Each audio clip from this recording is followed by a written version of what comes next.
So a couple things. First of all, I didn't write any of that. That's from Wheelchair Basketball Canada. They have a biography of me up on their website. I am no longer the head coach of the women's national team. After Rio, we had a mutual parting of ways, Wheelchair Basketball Canada and myself. So I exclusively work at Football Manitoba now, and I am not actively coaching at this point, just so everyone knows. However, I have spent most of my adult life coaching to this point, and I have spent most of that time coaching women. Specifically adult women, but I've also coached junior age women. I've also coached junior men prior to that, and I coached with our men's national team as well. I was at the Paralympics in Athens with our men's national team, and then I was in Beijing, London, and Rio with the women. So a little bit of background of where I'm coming from. So I'm going to talk today about my experiences coaching women. And it's a very difficult thing to do, and it's a very intimidating thing to do, I can tell you, as a man, to step into a room full of women and say, let me tell you about women. Let me tell you what I know about women. When I speak, I want you to understand that I'm only speaking from my experiences. And it'll sound like I'm speaking in generalities sometimes. I don't believe in generalities. I'm only speaking from what I know, from what I've experienced. Most of what I say is only from my experience, and it's not, occasionally I'll cite some research that I've read, some things I've come across in my career. However, most of what I'm saying is only from things that I've learned, both from coaching women, but also from having coached men prior to coaching women. And it's given me some insight into some of the differences, and there are differences. My most recent high performance director, when I was coaching with Wheelchair Basketball Canada, used to tell me all the time, you just have to coach, he only coached men, he had never coached women. And he said, you just have to coach them like they're men. They want to be treated like the men. It's not true at all. Not true at all. Women are unique, they present a unique set of challenges, and they present a unique set of opportunities to coach them because of the differences in the way people learn, the way people interact in groups and things like that. And those are some of the things I'm going to talk about today. So I had everything set up today. I have a little fancy little Chromecast thing, and I have my notes on my phone and everything, and I can control my slides through it all, and of course none of it works now. So I'm reading from paper, and I'll be going over there and pressing a button every once in a while, so you'll have to forgive me for that. I know that athletes fall on a spectrum. So there's some athletes that have what we'll call, for lack of a better term, traditional female characteristics. Some of the athletes are women, some of them are men, and they just behave, they may be more emotional thinkers, maybe higher emotional IQ, things like that. I have coached women in my career who fall in very stereotypical, they behave exactly as you would expect. I've also coached women who behave exactly as you would expect traditionally a man to behave in that setting, stereotypically speaking. So when we talk about these things, I pulled some pictures out here because I think they're great. It kind of sums it all up. The hockey player, that's a boy, he's crying. That's a traditional girl thing, right? They cry. That's what they do at sports. This is two of my athletes I was coaching at the time. A very short one standing on there, and another one. Because one of the things they like to do, this was my athlete's choice, one of the things they like to do for cross training was box. So they love to hit each other a lot. And it did a couple of things. It was good for our physical training. It was also a really good way to take out some tensions that develop when you live together for 10 and 11 months at a time, which you do with a national team. Sorry, I just realized now this is a terrible setup because every time I go to do this, I'm right in front of the screen. So further to what I was speaking of, you'll see that most athletes have traits that are traditionally female and traditionally male. And so you have to really adapt to the athlete you're coaching in that circumstance.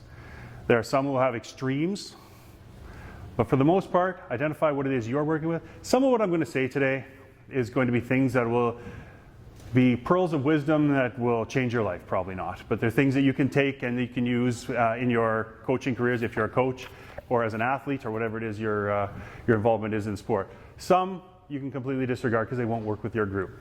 And the one thing I would really stress to you is make sure you're coaching your athletes, because they're all going to have unique needs and unique personalities, unique traits that it's important to identify that going in.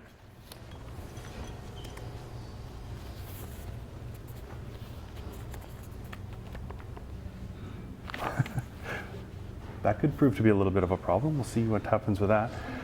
It was just photographs up there anyway. But what I wanted to speak of is confidence issues.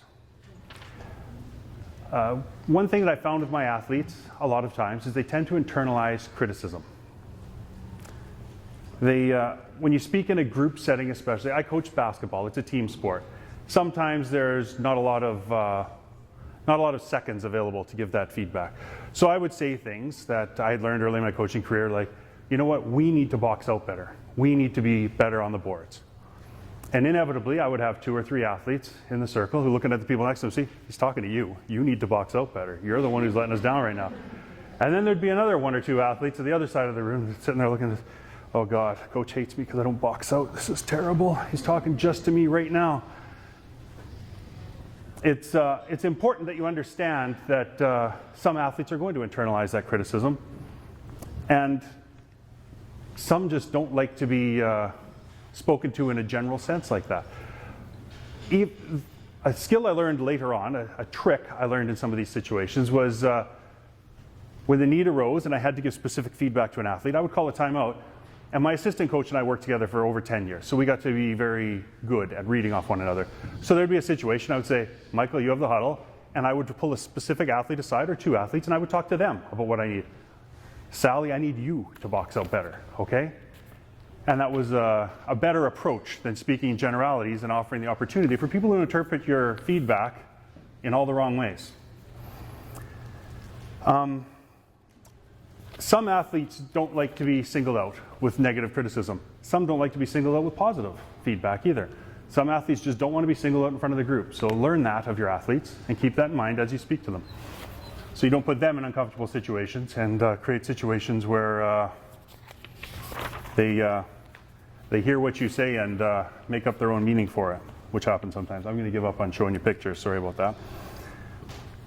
The next thing I was going to speak, you know what, before I go any further, I know that traditionally we do these things, we talk, and then there's a Q&A session at the end. I much prefer, if anyone has any questions and they want to discuss something I've said or discuss a situation, just put up your hand and we'll talk about it right now. I much prefer to do it throughout rather than do them all at the end. And I know that's unconventional and people are thinking, oh God, that's a recipe for disaster. Everyone's going to be telling their own stories and things. I'll control the flow of things. Let's just have discussion throughout. I hate to stand here and lecture. It's really not my style at all, and it makes me uncomfortable. Not yet. Oh. Yeah, no, sorry, go ahead.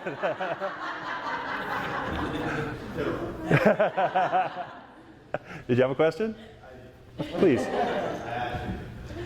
So, other than just straight up asking them, which oftentimes they may not even know, how do you go about figuring out like what does work for an athlete in terms of like if they want to be singled out or if they don't? Like, are there any cues you look for in particular? Like, because I know that can be tough. Like, maybe they thrive on that. I can only tell you what I've done because I'm actually our sports psychologist. Some of you may know Adrienne Leslie Toogood from Winnipeg. She was our sports psychologist with our team for years. She and I worked together, and she would always tell me, "Bill, you think too much like a man," which was inevitable. That's all I knew going into this whole thing. And I had a really difficult time reading. I'm a really poor, I've learned skills in that area, but I'm poor with reading situations in terms of emotional responses from people. So you said other than asking them, that was one thing I had to learn to do, was just ask them. Does this make you uncomfortable when I talk to you like this? And it makes me uncomfortable to even ask that question sometimes, but it's something I had to learn to do and be better with. Also, another thing was I asked some people who were stronger in that area. I would always surround myself with people who were strong, very empathetic staff members. My psychologist, of course, was very empathetic and understood people very well. Our therapists, great ones, because athletes love to talk to their therapists. The most popular person on my team at any given time was our massage therapist with everyone. Everyone loves her, and everyone would tell her everything. And the funny thing is she didn't speak English. She only spoke French, so. But everyone would tell her everything. And then she would come and say, Bill, I heard this, and we would muddle through things like that. And it was talking to my staff afterwards. It was debriefing on those sorts of things and saying, finding out what the athletes are thinking about those things, because it was, like I said, I wasn't good at reading it. So I would put people in awkward situations, and I wouldn't even know it until way after the fact. So it was talking to some people who are more astute with those sorts of things that really helped me out with that. And I mean, you learn to read people's cues too. You can tell when someone's uncomfortable, generally, if you're paying attention to it. That was probably my bigger problem. It wasn't that I was poor at reading it, it's that I didn't pay attention to it. On that same subject, yeah. get some of those resources to be able to, like, we don't have a sports psychologist sitting beside us. So if anybody else has ideas of where, like, tools to be able to help us in that situation. I know that Sport Manitoba, I'm going to put you on the spot here, Sport Manitoba has some resources available for that sort of thing, depending on the level of the team you're coaching at. Once you get to a provincial games level, for instance, things like that, there are some resources in terms of sports psychology you can access. Coaching Manitoba does a couple of really good courses on things like that as well, just to help understand those things a little bit better. They do some higher level things on even making ethical decisions, advanced things in that regard, things like that, just help you understand the, as I've heard it referred to, the softer side of coaching rather than just the X's and O's, things like that. So there are resources available to you, but it depends on the level you're coaching at and what you're doing. I started off, when I didn't start coaching a national team, that's not how this works, as you all know. I started off coaching kids, recreation league in Manitoba, and then I worked my way up and I coached Canada Games, and then I went to national championships, and then eventually I ended up coaching a national team. So I know what it's like to be the head coach / chauffeur / nurse, everything else, because you're the only person there. Actually, it's very difficult to get used to having people all around you when you're with a national team, people who can do everything for you. So you don't have to do all that stuff. Be gathering up the uniforms after practice to go wash them and things, and my staff's looking at me like, what are you doing? But it's, yeah, so there are resources available. In terms of what they are specifically, I would suggest you approach Sport Manitoba and talk to them about that.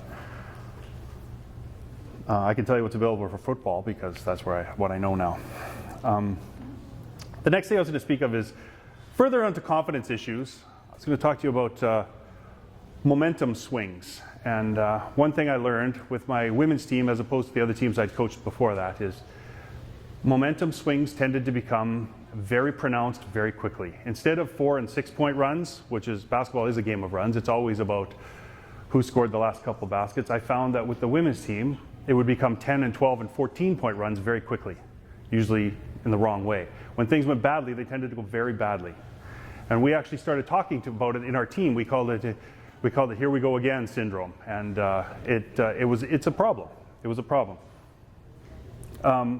I think we talked about it a lot with our psychologist, and one of the problems was when things went badly, they gave up a basket or two, a 4 or 6 point run.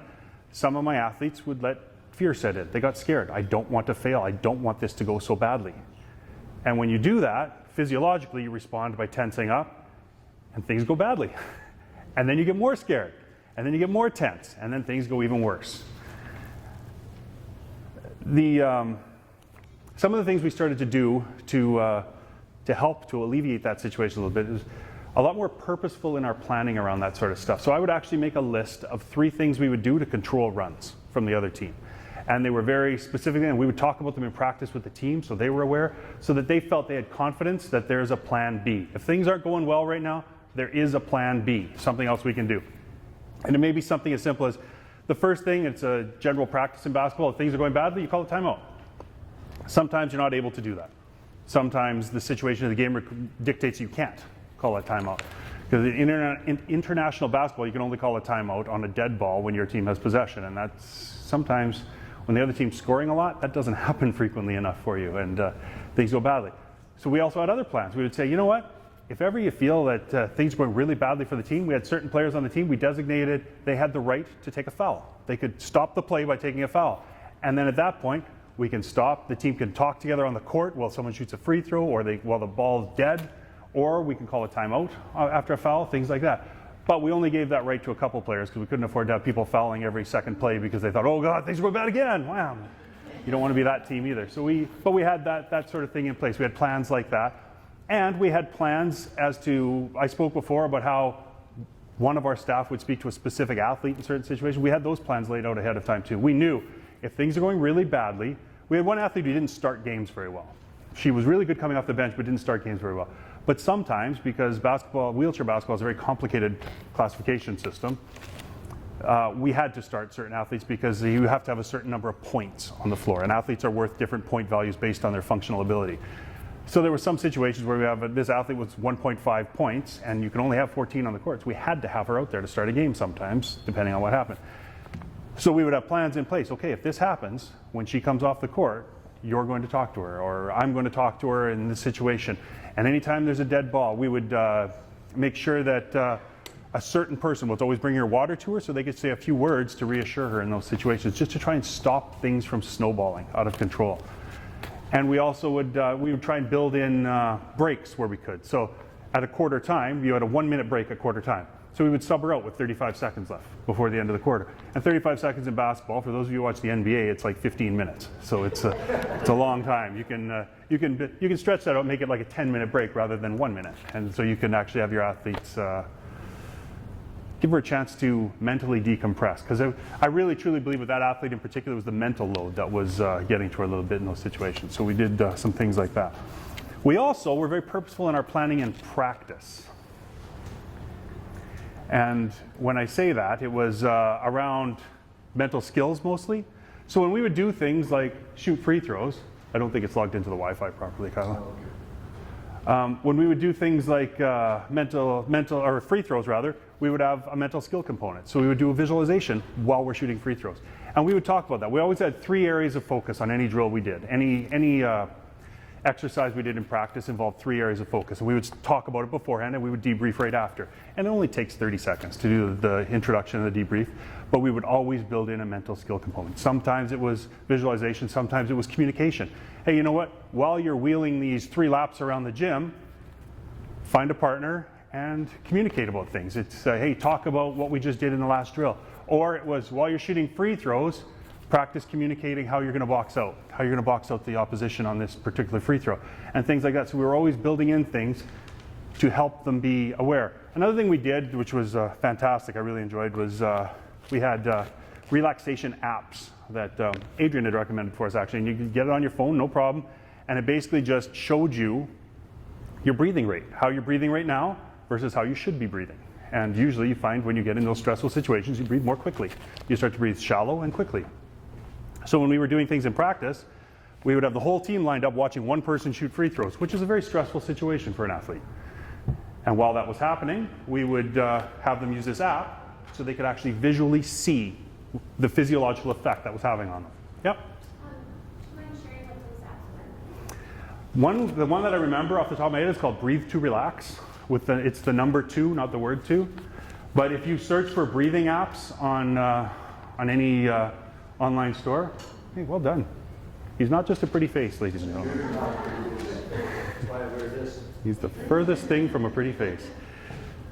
Yeah, so there's probably 50 or 60 apps that do similar things, and find the one that works for your particular. Now it's easier, once again, in wheelchair basketball it's a lot easier because my athletes could set that on their lap and they would actually put a piece of tape on their phone. It would stay there because they don't use their legs while they play. Most don't use their legs while they play. Some would still be flexing and moving around and things like that. For some sports, I understand that in training it's physically impossible to have a phone with you, but maybe it's when there's a break in action they can stop and they can actually use it then and understand relaxation techniques, things like that. It was things like positive self-talk while we're doing layup drills, things like that. So they would actually be always, and I wish I could say that this is something I learned early in my career and we were so good at. Really the last 2 years I coached the national team was when we started doing this stuff, building in mental skills training into everything we did in practice to try and alleviate those situations. Yeah? I'm actually Adrian's one of her students. Okay. So there's 2 other apps that I can give you. It's Heart Rate Plus with like the plus symbol, coherence, where they can put their finger, their thumb on their phone and actually track. And so we work through relaxation or breathing, watching and seeing the results. So if they don't really buy into that, they can actually see it. And then another one is called Headspace. So you're here spying for Adrian, eh? I see. No, I'm just. So that, I'm going to butcher for a second. So those are a couple of physiological. So Headspace, are there any others with regards to the mental side of things with apps that you recommend? Not for sports, like specific, but we can talk after. Okay. And then, yeah, I've got. It's amazing how, I'm going off on a bit of a tangent here, it's amazing how technology has changed so much, even in the time I was coaching. I would have athletes training, I had 3 athletes on scholarship at the University of Alabama all at the same time, so they'd go in and train together, and they would actually videotape with their phones each other while they were doing shooting drills, and I could offer feedback on their shooting in real time while they were at their practice in Alabama while I was sitting in my living room in Winnipeg and doing things like that. It's fantastic. It's such a different world. When I first started, we could barely have phone connections to even talk to each other, and it would cost an enormous amount of money to have that. I remember being at a tournament in Brazil one time, and we won a world championship, and I couldn't call home. I couldn't get a phone line to call home to tell anyone that we had won. And it's such a different world now, because when we won our last world championships in 2014, I pulled my phone out of my pocket and I called my wife while I was on the court still. The game had just ended and we were still walking across the court and the girls were cutting down the net. So it's a very different world. Now I sound like such an old guy saying that, I realize I have to. So. The next thing I was going to talk about is being comfortable with winning. It sounds like a silly thing, but it's so true. We're taught as young boys and girls, we're taught that sharing is important. Don't take things from other people. We're taught that being aggressive is bad. And none of those things really work in sport. None of them. And you see it, especially with younger athletes. They come in and some of them don't have I'm trying to think of a good word for it, edge, something like that. They don't have that certain degree of selfishness it requires to be a great athlete. I know that's a word with a lot of negative connotations, but I truly believe that in order to be a world-class athlete, you have to have a degree of selfishness. You have to be willing to take things for yourself. You have to be willing to let people support you and take care of you while you go and travel the world and do different things. If you want to compete at the highest levels, you have to be selfish to an extent. I was away 220 days in 2016, the year of the Rio Paralympics. So I was very selfish. My wife and children will tell you I was very selfish that year, but they knew and they agreed to it going in, and it's a hard thing. So it's teaching your athletes to be comfortable with that sort of thing, and the best way to do that is to just talk about it, and it's to have very frank conversations, saying things like I just said, which is very blunt. You need to be selfish. You need to make sure that your family understands that you are going to be away a lot. When you're home, you're going to be focused on things that aren't them all the time, because that's what you have to do to be successful at the highest level. And it's only for a finite period of time. This isn't a lifelong commitment to do this. But if you want to be the very best, that's what it takes. And it's having those conversations to help them get that way. And it's also understanding what motivates your athletes. It's an interesting thing, because I had an athlete in it would have been the London quadrennial, so it was leading into 2012 in London. And she didn't care about medals at all. Really, truly didn't care about medals. And that's such a weird thing. And it took us a long time to figure that out, even for her. She never really understood. When people were talking about winning gold medals and everything, she was like, that's great, I'd love to win a gold medal, and said all the right things. That's not what motivated her. What motivated her more than anything was the fact that she wanted to be the best athlete she could be. And that was it. If it meant winning a medal, it meant winning a medal. If it didn't, it didn't. And she's a very driven person. She's now a trial lawyer, actually, in BC. So she's gone on to be very successful at what she does. But in those moments, it took a lot for us to understand what motivated her. So it meant that we had to devise training techniques for her that were different than the rest of the team, and have conversations about that as well. I had another athlete, a young lady. She grew up in Cape Breton. She lives in Cape Breton again now. And she valued family and relationships more than anything else in her life. She also didn't really care about the winning aspect of it. I mean, everyone likes to win. At a certain level, everyone wants to win. But that wasn't what brought her to the gym every day. That's not why she got out of bed for her training at 5:30 in the morning when we're training in Toronto and she had to get to the gym for 6. That's not what got her up. What got her up is the fact that she loved her teammates. There were people on that team that she wanted to be around, that she loved to be with, and she valued that relationship more than anything. And her relationship with her coaches. It was critically important for her to have a very personal relationship with her coaches. Otherwise, she wasn't motivated and she wouldn't be there. And understanding those things really took us places. It was things like, I went to her wedding. She's the only athlete that I've ever gone, and current athlete. I've gone to former athletes' wedding. But while I was coaching her, she got married and I went to her wedding in Cape Breton and things like that, because it was so important to her. And it was fun. Cape Breton weddings are a lot of fun, actually. They do things a little differently out there. And it's a lot of our conversations as a team were focused around allowing ourselves to be successful. And that's a tough thing for some people as well, but it's a lot of times we get in our own way. And talking to our athletes about that was critically important. Talking about some of the things they were doing.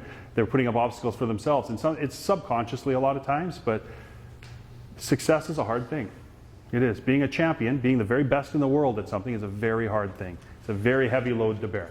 And talking to them about that and what they had done to deserve to be that person, to deserve to be that champion. And reminding them of that. You've been here at 5:30 in the morning every day. You deserve to win. You deserve to be better than another team. It's interesting now because now that I shouldn't say I'm not actively coaching. I coached 10-year-old boys basketball last year in the WNBA as an assistant coach. And a lot of these same lessons carry over, and I use it with these kids as well. But my daughter she's a multi-sport athlete. Her primary sport is fencing. I don't understand fencing at all. I have no idea what's happening. But it's an individual sport, and there's one coach, and there's like 12 athletes all competing at the same time in chaos in this gym with people with swords all over the place, and I don't know what's happening. But she doesn't get one-on-one coaching at competitions very often because her coach is off with other athletes. And he'll come by sometimes and give her some feedback, but he's often busy with other athletes. So it falls to me as her dad. I feel I need to help her in those situations. I need to be the one there. I cannot help her at all with technical things in fencing. When there's a break in the action, there's timeouts in fencing and things like that, and she comes over, I'll say, stab the other kid. That's the extent of my feedback. That's what I have for her. And it turns out that's not good advice in fencing. It doesn't get you very far. So instead, I give her a lot of tools to use and things, and we discuss things, especially after her matches. I'll help her debrief, and so she understands those things. And she hates it, but I make her carry a notebook around and write down all the lessons she learns every time she goes to a fencing match and things like that. So I'm that really annoying dad who does those sorts of things for her. But one of the things we talk a lot about is allowing herself to be successful, because she doesn't. She's timid. She's somewhat meek in her approach to things. And my daughter, I say this with complete non-bias, my daughter is a physical specimen. She is 5'10", she is lean, she can run for days, she has a great aerobic system. I want her to be that athlete. I want her to be so good. But she doesn't allow herself to be successful a lot of times. So we talk about that. And I'll use an example. Last year she played basketball for her school team, junior high's team, and after one of her games she came out and the game wasn't pretty. I wasn't at the game, I was on my way, I was coming home from a meeting and she called me. I had to go pick her up. She called me and said, "Can you come pick me up?" I said, "Sure, how'd the game go?" And she said, "Well, the good news is I scored all of our team's points." I said, "Wow, that's impressive," because she doesn't usually score a lot of points.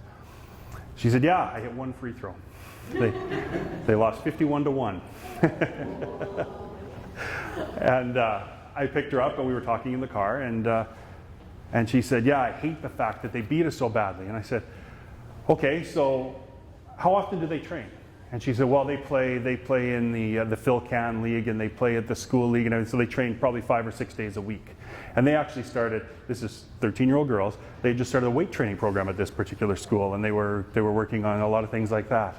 And I said, "Okay, now Hope, tell me about your team. How often do you train?" She said, "We train twice a week." I said, "Exactly. And in that training, how many of your athletes, how many of your teammates are actually there?" And she said, "Well, usually we're missing 3 or 4 at every practice." And this is on a team of 12. So I said, "Okay, you don't deserve to win." The right team won that game then. You lost 51-1, and that's how it should have been. They put in the work to get there. And now I relate that to her fencing, and I say, but in fencing, you train 4 or 5 days a week. She loves it. She goes to the gym constantly for it, and she does strength training for fencing, and she does all the things she needs to do. You deserve to win. You can allow yourself to win because you have put yourself in a situation where you deserve to be that good. You don't have to feel bad. You don't have to hold back because you've earned it. And that's a hard thing sometimes to convince people of.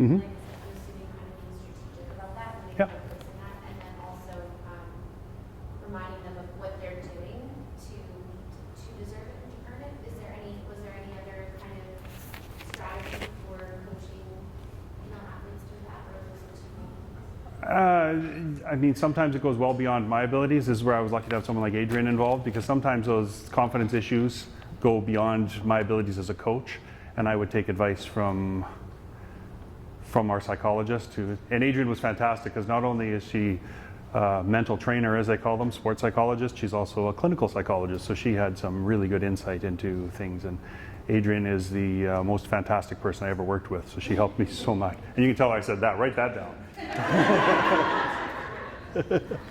No, she was fantastic. So she helped me a lot with that sort of thing. Because frankly, as I said, I'm not the most observant person with these sorts of things. So I needed some help with that sort of insight. So, and it depends on the individual. It really does. It's talking to them about things and what it is that's holding them back.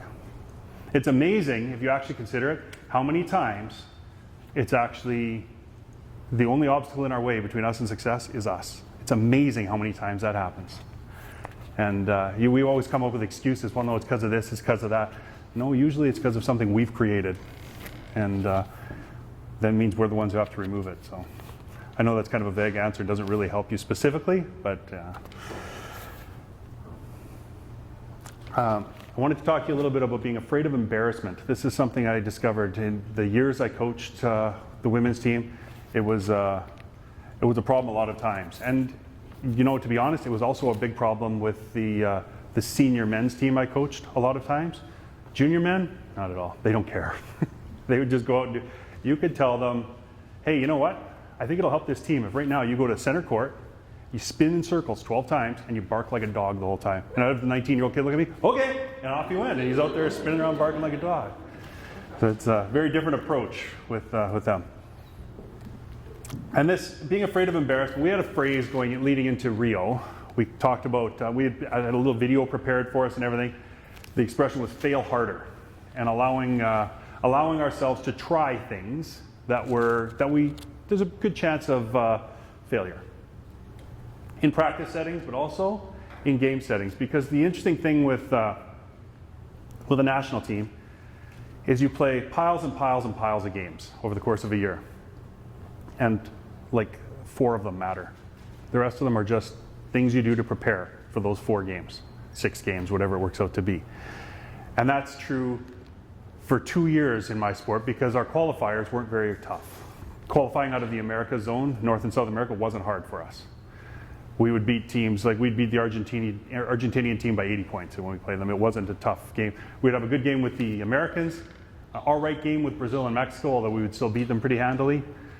And then the rest of the games were just a wash. So really, we're playing all of these games only to try and get better for those 4 or 6 games at either a World Championship or a Paralympics. So we spent a lot of time about failing harder and trying some things, doing things like, hey, you know what, ladies? Today when you're in that situation and the correct read is a left-hand pass, let's throw a left-hand pass. They say, yeah, but it's Argentina. If I can throw it with my right hand, they're not going to get a hand on it anyway. They're so sloppy, it doesn't matter. But it's okay. It's okay. And you know what? If you throw a terrible pass, that's okay too. Because you got to get better at it. Because it's something we're going to need down the road. And we talked a lot about that. In the last year, leading into Rio especially, fail harder was an expression we used all the time. Allow yourself to do it. Even in Rio at the Paralympics, we had games. We played against Brazil. It was kind of cool because you're playing against Brazil in Brazil. So for the first 5 minutes of the game, it was a barn burner. Their crowd was crazy. There's 15,000 people in the arena, and every one of them wants us to be on the losing end at the end of it all. So really a lot of energy in the building and everything. But after that, the game was out of hand. We won handily, and we knew that. So we tried different things. We put people in different situations. We tried some things that we knew we would need 2 days later and 4 days later and a week later. Because that's what you have to do. You have to put them in those situations where they get comfortable with failing and being embarrassed sometimes.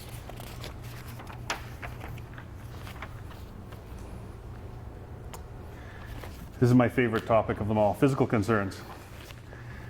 You'd never believe this, but when I first started coaching the women, I was really uncomfortable talking about menstrual cycles. Really uncomfortable with it. Because I think a lot like a man.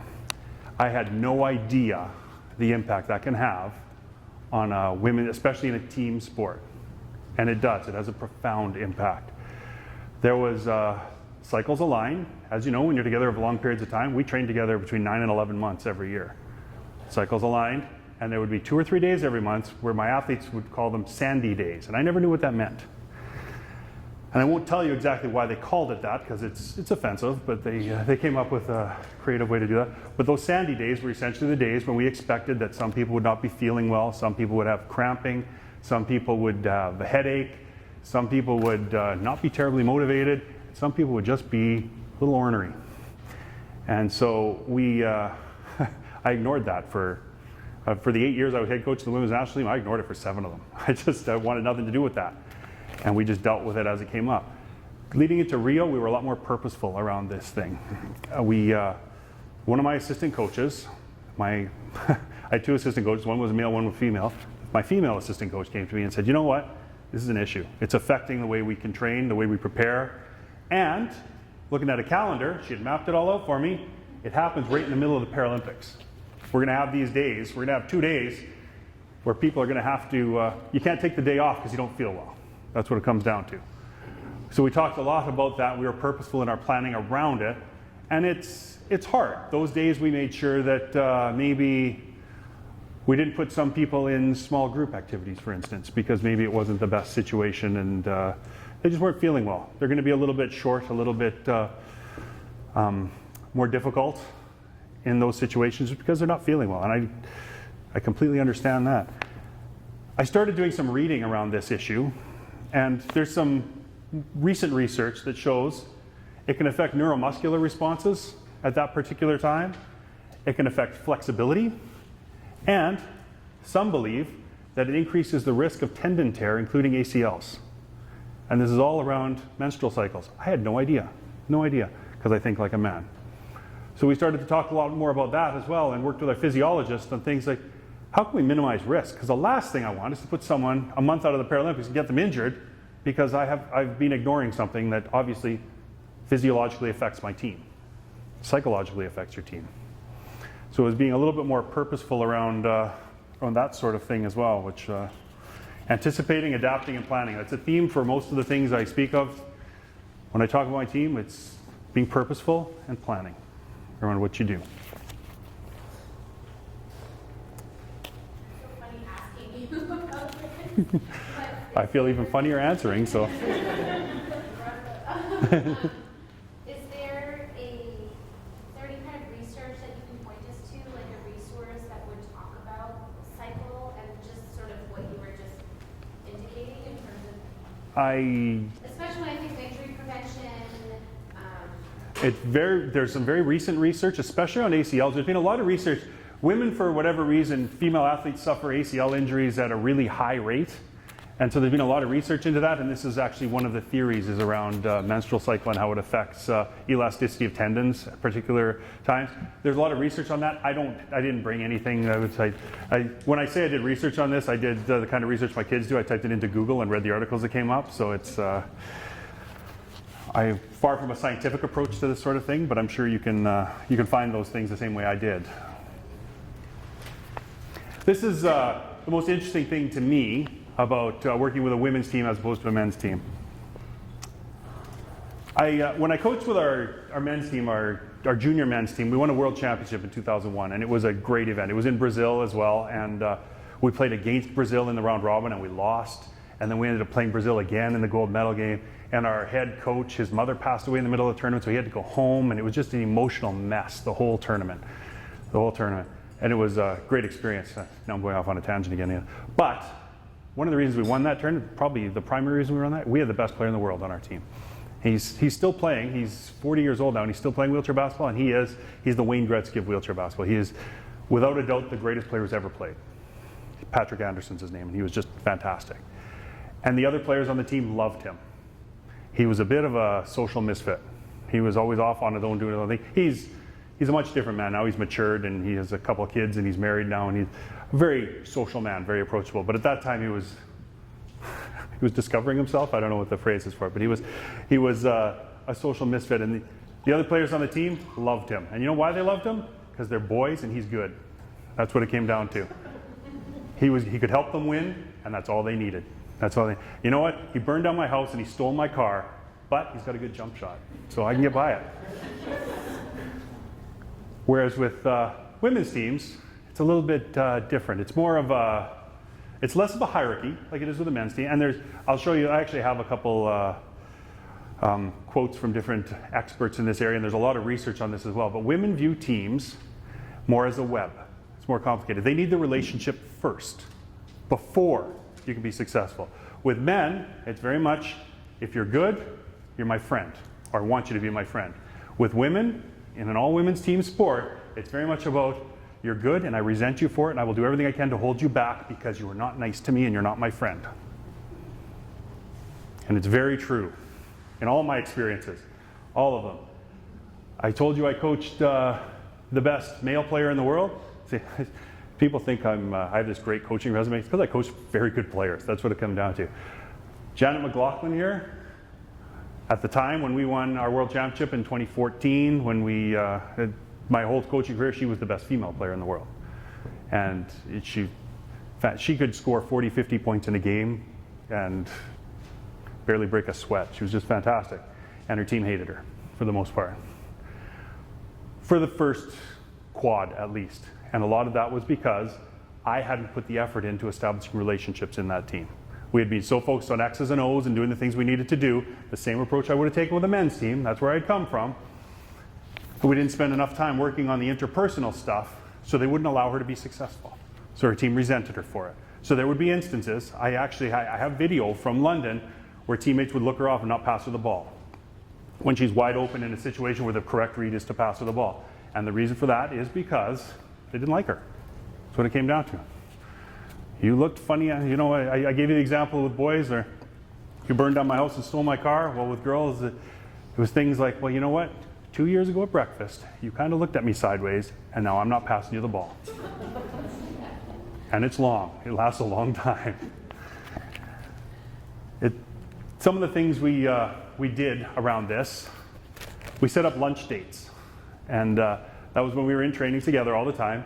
Basically, we would dictate who you're having lunch with today. We had this great big grid, and it was on the wall of our gym. And as the athletes were going out to lunch, oh, I'm having lunch with Cindy today, okay. And they would go into the cafeteria, and there were tables for 4, but they only had 2 people at each table, and they would have lunch together. And the rules were, they could talk about basketball, because that's what they all have in common, but they had to talk about other things as well. And we would just, the coaches would go, and we participated as well. We would have lunch with a different athlete every time, because those relationships are just as important. There needs to be trust there as well. And we would go and we would talk about what movie they had seen the other night and things like that. Or talk about how their family's doing back home, because we've centralized in our training, and that's hard too when you're away from home for 3 months at a time, things like that. Because life still happens when you're not there. So we talk about a lot about those things. Other things we did, we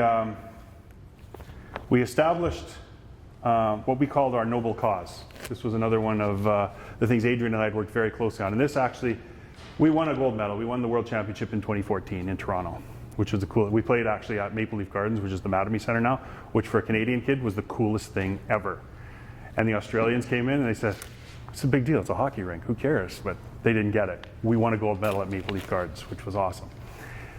And I think a major part of that was our noble cause. What we did is we took all of the focus on, I have a theory, an old expression I've used for my entire coaching career. Once you focus on gold medals, you don't win them. Once you focus on winning, you don't. So we talked instead a lot about different things we could focus on, and that was that's where our noble cause came from. We sat for 90 minutes one day at the U of M in one of the little back gardens there where we were training, in a circle, and we just talked about all the things that mattered. And some of the words that came up were, one of our athletes was talking about the fact that we need to show grace to one another if we want to be successful. And then we spent 20 minutes explaining what grace meant to the Quebecois athletes who had no idea what we were talking about. You want us to pray? What does that have to do with it? Just show grace to one another. Things, we talked about those kinds of things. Because our noble cause was three little expressions. We embraced challenges. So we talked about the fact that anything that came up that was an obstacle to us, we were going to embrace it, and we were going to be solution focused with it. And it's amazing how many challenges you meet when you're traveling across old Europe with 16 wheelchairs, a bunch of paraplegics, a couple amputees, and trying to get on and off an airplane and then on a bus and then get across a cobblestone parking lot to your hotel. There's a lot of challenges, and that's just getting there. So a lot of things like that happened to us, and we used to get really angry. We were an angry, bitter group all the time. So we embraced that instead. We talked about the fact that, you know what, let's be solution focused. How are we going to get these people to the hotel? I remember in Champaign, Illinois at a tournament, the lift, it was an old school bus lift, so the lift that takes the wheelchairs in and out, it got open, but it wouldn't go down to the ground. So we had this person in a wheelchair sitting out in traffic on the road, 4 feet above the ground, unable to get down. So we got out, and there was a couple of us who were able, and we got out and we lifted people down, and another person went back in her wheelchair, sat behind the bus, stopping traffic while we did this so that people wouldn't run us over and things like that. Just focusing on solutions. So, another part of it was loving the game. I can tell you, when you train every day, when it becomes like your job, it becomes like your job. You resent it. It's hard to stay focused on what you need to do. So we talked about loving the game, and we did things to try and make it fun. We did our World Championships the night before our semifinal game, which was a big game for us, obviously, against a team that we hadn't beaten in a long time, a Dutch team we hadn't beaten in a couple of years. We canceled practice and we played the amazing race in the Mattamy Center in Maple Leaf Gardens, because that's what our athletes needed that day. They needed to have fun. They needed to not be, we were so prepared to play that game. And the coach and me still wanted to take them back to the gym and run through things one more time. We got an hour and a half in the gym, let's run through this. But my assistant coach and Adrian both came to me and said, no, you know what, that's not what they need right now. They need something else. So we played the amazing race. And we were doing that while the American team, who was playing in another semifinal, where we had co-training times, there was a big curtain that separated them. They were there, they did their training, and then they had individual team meetings after, and they were in the hall, I don't know what they were talking about. They were in the hallway crying, there was tears all over the place and everything. And our girls were going by singing, like, they had to get someone to sing "O Canada" with them, so they were getting these American girls to sing "O Canada" with them while they're in tears and things, and it was just 2 teams going in very different directions at that point. And I think that kind of summed it all up.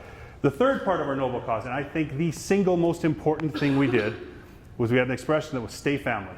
That's all we talked about. And our athletes talked about it all the time. There's post-game interviews from our gold medal game, and Janet's talking, and she actually says, they said, well, what was your keys to success? Something like that, I don't remember the exact question. She talked about a couple things. Oh, you know, we scored when we needed to, we did this, we stayed family. And they talked about it throughout. You don't pick your brothers and sisters, right? You don't get to pick your family. You're stuck with them. But you got to get along with them. You got to make it work.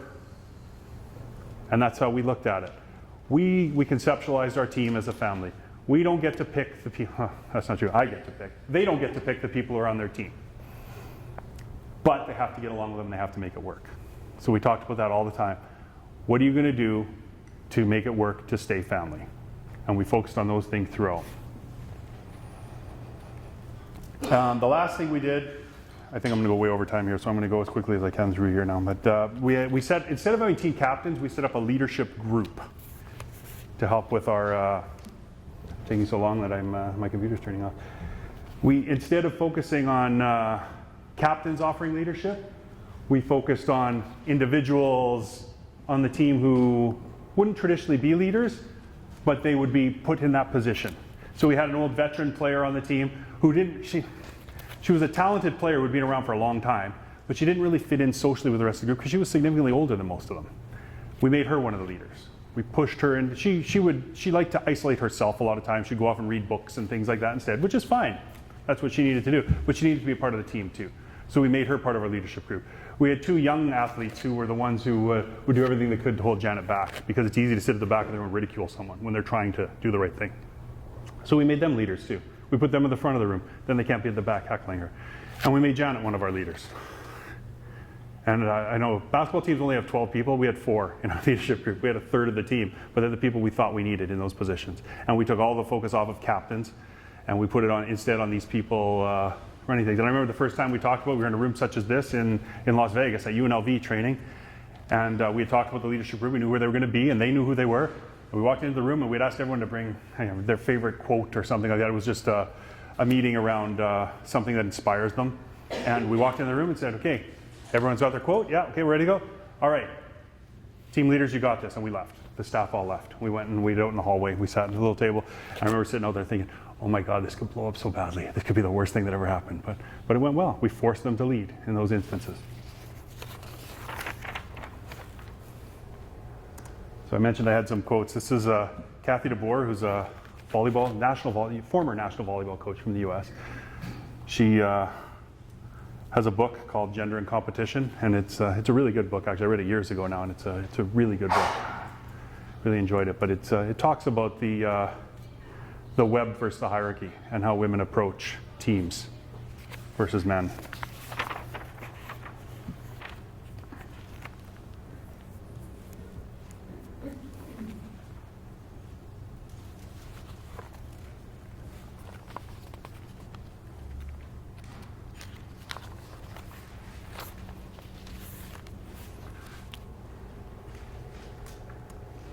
I just love this picture because that's our trophy at World Championships. That's on the table at the banquet afterwards. It's amazing when a team wins something like a World Championship how obnoxious you become quickly, putting trophies in the middle of your table and things like that. It's easy to do. Learning to be a team player. It's a skill, and it's something we need to practice. It's something we need to teach and something we need to practice. We did a couple things in this regard. We did a person of the day. And so basically, anytime we'd show up at the gym for practice in the morning, we had the person of the day. And then who they were, we would tell them a week ahead of time that, hey, you're going to be the person of the day next Tuesday. And they would show up, and basically they just had to tell us, do something that was about them. So we had one athlete who showed up, and she had baked cookies in her dorm room. She had a little toaster oven, and she'd bake cookies for everyone because she loves to bake. So she showed up. Nobody knew that. Because when you're training with a basketball team, you have no idea someone loves to bake. It just doesn't ever come up. But she did that. We had another athlete who showed up, and they had a big heated conversation on the bus one day with the most ridiculous thing. They were talking about, we were in Great Britain, and one of our Quebecois athletes was saying how France had once ruled Great Britain. And some of the younger athletes said, no, that's not true at all. And they went back and forth with this. So during her 10 minutes of person of the day time, she came in and gave a history lesson and actually had slides and a bunch of things from the encyclopedias and things about how France had indeed once ruled Great Britain. And we had another athlete who showed up for her person of the day. This was fantastic. We were in Winnipeg at the U of M. She's from London, Ontario. And she showed up, and she had flown in her husband and her baby son to come because some people on the team had never met them. And she just wanted them to be a part of it all and introduce them to them. And it was so important for our athletes to get to know each other on a personal level and build those relationships and understand that's what it is to be a part of a team, is to actually appreciate people for who they are, not necessarily appreciate them because they can shoot or they can pass well. And it's extreme with a national team, of course, because you live together. You're together all the time. Even at the Paralympics, at the Olympics, you live in an apartment together in a very confined space. So you have to learn to accept people for being people. We also had coach checklists. That was something else we did. So any coach who ever came to my program and was coaching with us, we'd give them a list of the names of the athletes at the camp, at the tournament, wherever we were at. And basically, every day, you had to have a check mark next to everyone's name. And to get a check mark, you had to have a 2-minute conversation with that person about anything other than basketball. So it was coming in the gym and talking about what they had for breakfast that day. Or it was sitting next to them at lunch and talking about your favorite book, something like that. But you had to have a conversation with something other than basketball, just to build those personal relationships, which was so important. Something that we knew was important, we learned was important early on, don't allow cliques and don't allow gossip. And a big part of that was actually, especially with our coaching staff, don't allow it to happen, because it's easy to get caught up in it. Everyone wants that personal acceptance, so when someone starts talking with someone else, and it can be something that seems so harmless, but it can be so harmful to a team. When you start talking about it, someone falls asleep on the bus and you say, oh, she's snoring again, she snores all night. I know, that drives me nuts when she does that. I just hate that. Just don't tolerate it. And that's a hard thing to do, because like I said, I used to get caught up in that stuff too.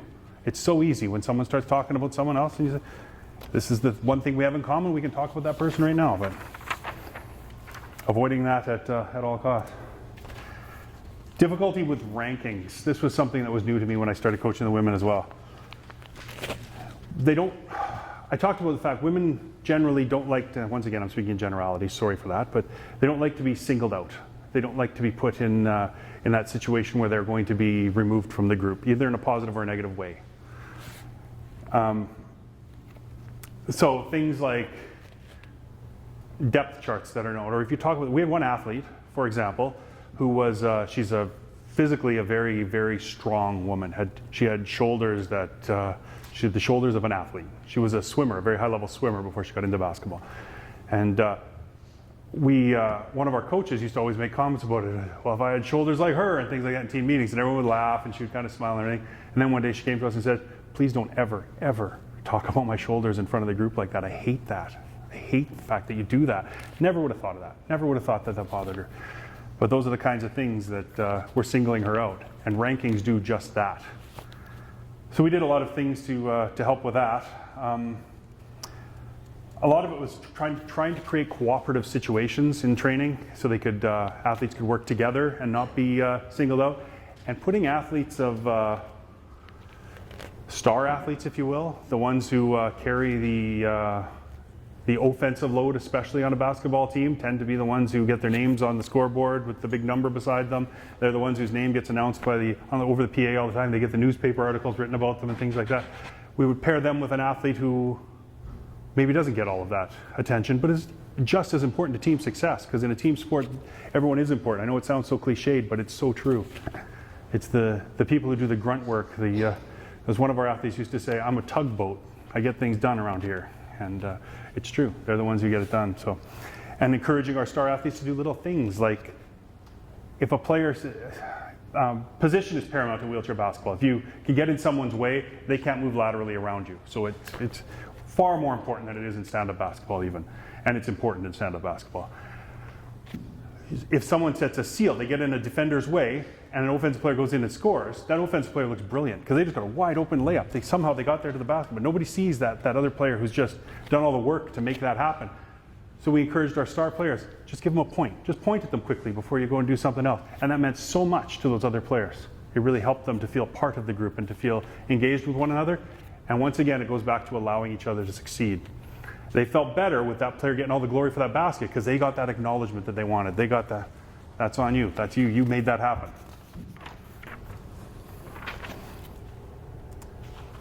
And further to that, it was creating opportunities for that to happen. So we did things like we had a Player of the Game award after every game, but it wasn't decided by coaches or by anyone else. It was decided by the players. The player who'd won it in the previous game gave it to the next player. And they had a big stuffed moose my wife had donated to the team. And if you won it, you had to carry that moose around until the next game, which isn't that big a deal, except when you're, sometimes we'd have a competition and we wouldn't have another competition for 6 weeks.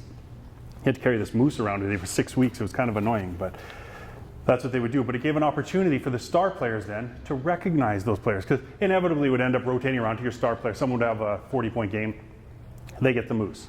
But then the next game, they can recognize someone else who's done the hard work to help create those 40 points and things like that. You can say, you know what, I think this player who ended up with no points put in a ton of work, and they get to speak for a few seconds in our post game and recognize that player, and those kinds of things were so important.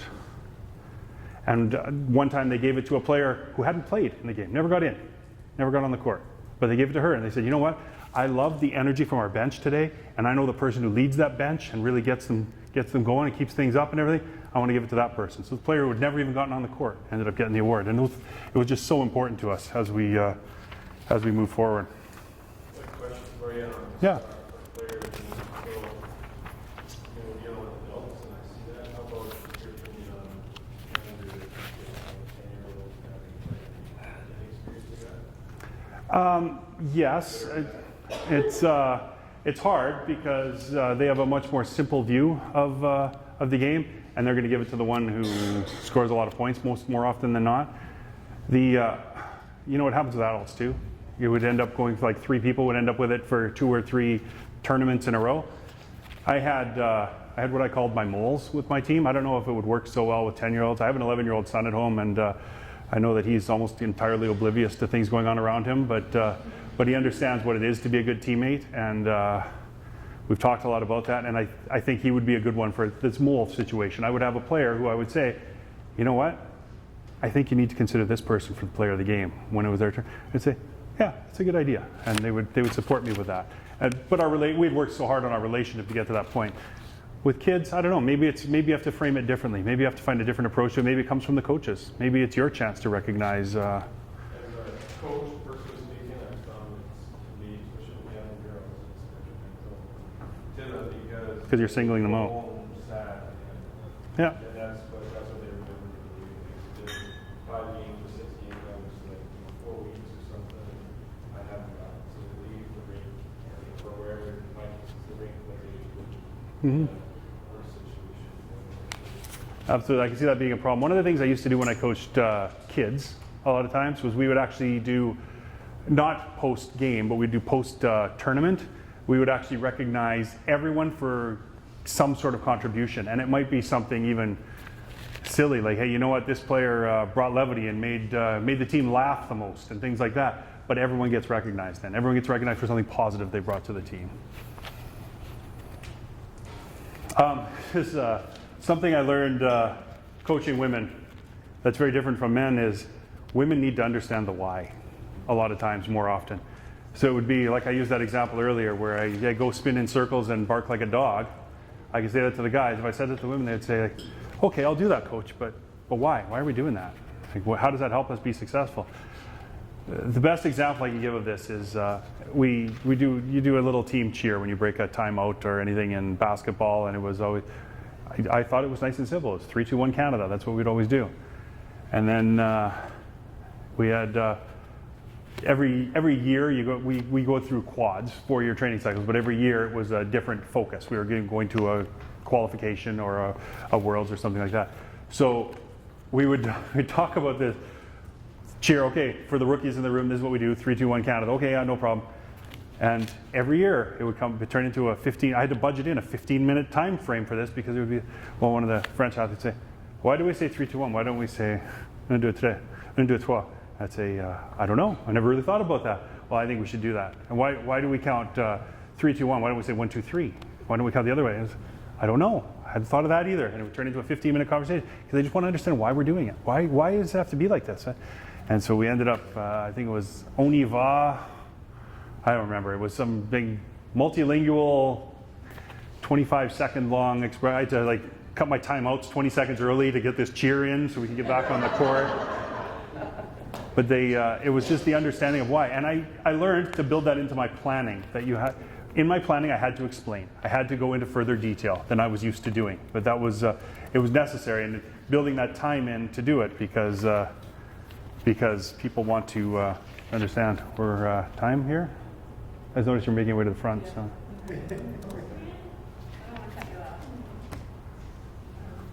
Thank you. Does anyone have any questions?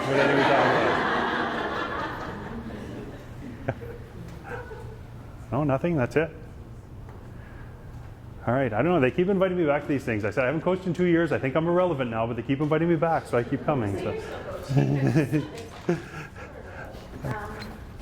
Yeah. Do you think that's why all of these things that you've listed, do you think that's why many coaches may say, I don't like coaching girls? Possibly. However, I can tell you I preferred coaching women. I thought that there was a lot of things that went into coaching the women's team that made it more rewarding for me. And I thought that, for instance, the valuing of relationships, it was something that I had taken for granted my entire coaching career before I started coaching women. And I just thought it was, once you understand that and understand the power of it, the fact that you can take a group of people and the sum of those parts can be greater. You can make them achieve great things. And we won the World Championships in 2014, as I've mentioned about 15 times. I'm going to keep talking about it too. I'm going to milk that one as long as I can. But we won that one, and we weren't the best team. We weren't. We were ranked 5th in the world going into that tournament. We'd lost to the Germans 11 times in a row going into that tournament. We'd lost to the Dutch 2 years in a row, and we beat both those teams to win that gold medal. And it was just so rewarding to get to that point and experience that. So to answer your question, yes, some people probably do avoid coaching women for that reason, but I think that some people will actually gravitate toward it and find it, it's different, but it's at least as rewarding, probably more so. I remember the most bizarre question I was ever asked in my coaching career was an American man that I had coached him at a camp when he was a kid, and I ran into him at a tournament when he was playing on the U.S. national team years and years later, which had absolutely nothing to do with my coaching him, by the way. And he came over to me and he said, so you're coaching the Canadian women now? I said, yeah, that's what I'm doing now. He said, do you think you'll ever get a promotion? I said, what does that mean? What do you mean a promotion? I'm coaching the Nat, there's no other team. I mean the men. You're going to go over to the men one day? And I said, no, I'm pretty happy where I am, actually. I love coaching this group of women. That's what I wanted to do. So. I was waiting to see if anybody else had a question, because I have a follow-up to that. Sure. Sorry, because it's really on my mind a lot about the coaching, and that was one of the reasons why maybe we initially didn't choose this workshop, because I thought it was interesting that a male coach is presenting about coaching female athletes. Because we hear it often where people say, I don't want to coach the girls team, it's too difficult, too difficult. And then my daughter is in competitive soccer at university level, and she has said several times, I hate having a female coach. I prefer the male coach. So we're trying clearly to get more females coaching, to have that representation. But I wonder sometimes, it's such a deep question, I don't have the answer. It's so psychological, I wonder sometimes, because of these inner things females deal with. Clearly we're different when we play sports. Is it a help or a hindrance? It's something huge to think about. I don't know if it's a help or a hindrance. I think it's just different. And I think that's the important thing. I always had at least one female coach on my staff, and my philosophy with it was, if the women's national team is not willing to give women a chance to coach, whoever will. I can tell you that, I'll get to you in 1 second. I can tell you that having coached women for as long as I did at the highest level, there were some circumstances, some things I experienced. I became a feminist very quickly. I understood that the system it's geared against women in a lot of ways. The way, I'm pandering to my audience now, but that's not at all what I mean there. For instance, On the Podium funds our national team. We were a targeted sport, so we got a lot of money from them because we had success. We won a World Championships in 2014. Our men's team failed to qualify for the 2014 World Championship. They were ranked 16th in the world, something like that. And therefore their budget was only $50,000 more than ours. And we were ranked number 1. And those are the kinds of things that just irked me so much. And the only reason was because we didn't have a penis on our team. That was the only reason that I could come up with that we got less money. So anyway, that's going off on stirring up some old feelings here.